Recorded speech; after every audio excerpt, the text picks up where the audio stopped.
What's up guys? Welcome back to my channel, or welcome if you're new. My name is Allie. I make videos on personal development, stress management, and a whole bunch of other topics that I'm really into. Like most recently, I've been talking about sustainability and fashion and preparing for being a wife and all that good stuff. So if you're interested in any of those topics, make sure you hit subscribe before you leave today. Today, I really wanted to talk about some low-waist wedding ideas, and some of these are things that I've actually implemented in my own wedding, which is in less than 2 months now. And then some of them are things that I wish I had thought of earlier on in the planning process. My passion for sustainability is pretty new, so all of the things I'm swapping out and different decisions I'm starting to make are really new. So when I was starting to plan my wedding, a lot of these things weren't even in my mind. I didn't know about them, but I wanted to share those with you guys as well, because if you are planning your wedding, these could be really helpful for you. So one of the things that's going to be really exciting for most of us when we're planning our wedding is finding out what we're going to wear, finding a wedding dress. And I really did not make a sustainable choice when it came to this. I'm not really sure about the ethics behind how my dress was made or anything like that. And I didn't really research shopping secondhand, but I wanted to kind of touch on this because it's something that could be an easy way for you to make your whole wedding planning process more sustainable. So the easiest thing you could do is to wear a dress you already have. If you have something that you love, you could buy a dress secondhand so that you aren't buying something brand new and it's not a one-use item. You could also buy a new dress that you're planning on wearing often or wearing more than once, so it's not a traditional wedding dress that you would only wear for that one day. And you could also make sure that if you do want to buy a new wedding dress, that it's sustainably sourced, ethically made, and all of that good stuff. I don't have a lot of information on sites or stores and shops where you can feel good about your wedding dress purchase, but if you haven't made your decision on your dress yet, I would really encourage you to just take a look at your options. Another thing in the realm of what people are wearing for you to consider is what your wedding party is going to wear. If you're going to have your traditional bridesmaids and groomsmen, along the same lines, you could consider having them wear something that they already have, or if you want them to match like a lot of brides do, you could have them rent their clothing. So it's pretty popular for men to rent suits and tuxes for weddings, but you can also have your bridesmaids rent dresses from different sites online, or purchase dresses that they can wear again and that they really like, so that it doesn't become a single-use item. I think a lot of times we see weddings where the bride has the bridesmaids wear a dress that's all the same, a dress that doesn't look super flattering on everyone and is maybe in a color that, you know, your girls aren't going to want to wear in the future. But if you're a little bit more lax on letting them choose what they want to wear, it might eliminate that dress from becoming a single-use item. Or if you decide to have them rent dresses, that is a great way to prevent that too. So let's talk vendors.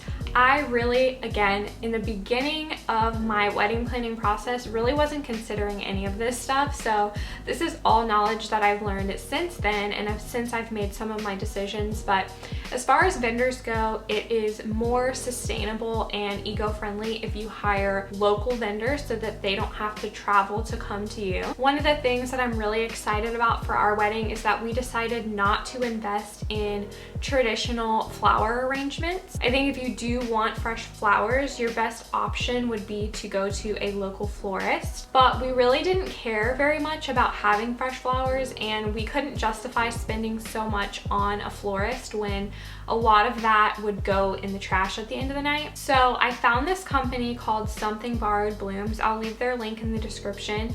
They do silk flower rentals and they look really beautiful. They're amazing. You can go on their Instagram and also see different brides and which collections they've chosen, so you can kind of see what they look like. But they look great and they are rentals, so I can use them and then send them back, and then another bride who wants that collection can use those as well. It's a lot cheaper than hiring a florist, and if you really don't care about having fresh flowers, then it's something I would definitely recommend considering. I'm pretty sure they get delivered 2 days before your event so that you have time to check them out and make sure you have everything you need. and after your wedding you get to send them back and there is no waste there. When it comes to decor and programs and stuff like that, what I would recommend is definitely looking at what you already have and utilizing that stuff first. If you already have beautiful, you know, mason jars that you can use and that's what you want, avoid going out and buying more. Also check out Facebook wedding groups. I am in a couple of different groups for my local area where people are selling the items that they've already used for their wedding, and then, you know, I can purchase them and use them in my wedding. I think that's also a great way to avoid spending extra money that you don't need to spend because those items are discounted because they are used, but most of them have only been used for the wedding and there's really no reason why you can't reuse them. I'm actually really excited to sell some of the stuff that we're using in our wedding afterwards and pass that on to somebody else so that they can use it in their wedding, because I know that it's preventing someone else from going out and buying the same exact item that I have and I'm not ever going to use again. So I would highly recommend doing that. Saves you money and is more eco-friendly than going out and buying new decor. If there's something really specific that you can't find secondhand and you have to go out and buy, I would just recommend trying to pay attention to the packaging and the materials that are used in that and see if there's a better alternative for you to use. But sometimes there's just items that you really want and are going to be really special to you on that day. So if it's something like that and you also know that you're going to keep it and use it for years to come, then that's also a good investment. For programs, I would recommend just skipping them altogether. We decided not to do printed programs. Of course, if you decide that you really want to do those, you can recycle the paper.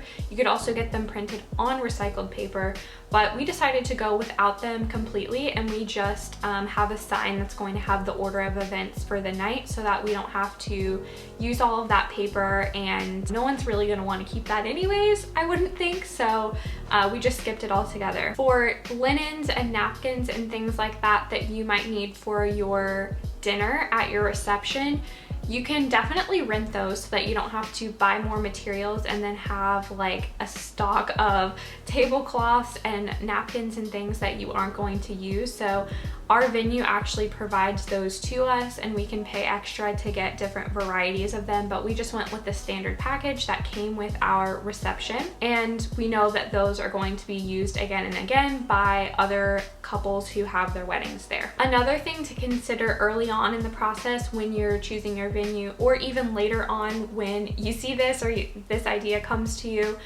is just to ask your venue what they are using as far as materials for your bar and your dining experience. I did not think about this until recently, so it's on my list to ask my coordinator about, but I'm sure that there are venues who can accommodate the use of glass only so that you don't have a lot of plastic cup waste from your bar or from your dinner, and also the same goes for straws. So that's something to definitely consider, and if I make another video related to this and I can give you guys kind of an update, I'll let you know how it goes for me, because I plan on asking about it so I can see what my options are. Another thing that goes into your wedding is obviously inviting your guests somehow. So there are definitely some more sustainable and low waste ideas that you can look at. You could do all evites, which I've heard of people doing and works just fine.